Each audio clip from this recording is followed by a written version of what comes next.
Hello there, mathletes. Welcome back to Math Jamboree.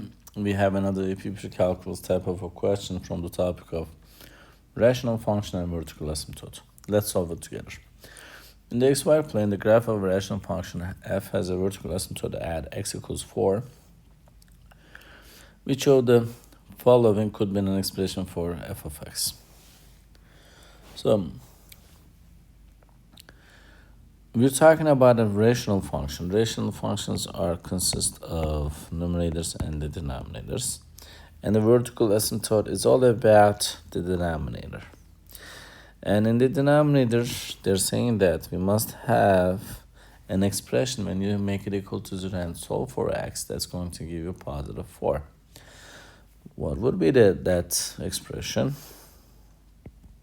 It is x minus 4, right? Because when you solve x minus 4 by making it equal to 0 for x, you're going to add 4 to both sides. X becomes 4. So I'm looking at the choices. I'm going to look for the x minus 4 in it. So this has x minus 4 in it. This cancels each other out. X minus 3 over x minus 4. This must be the answer then. Choice B. We don't have x minus 4 in the denominator.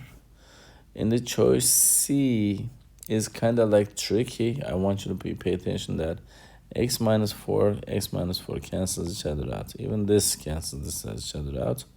And this just becomes 1 over 1. So that's why the C is not the answer. And the choice D, it doesn't have x minus 4 in the denominator. Because of that, we can eliminate the choice D again. So this is how you solve this type of questions. Choice A is the, again, final answer for the specific question. I hope you found this video helpful. If you did, please give it a thumbs up. If you have questions or comments, you can always leave it below there. Thank you and see you next time. Bye-bye.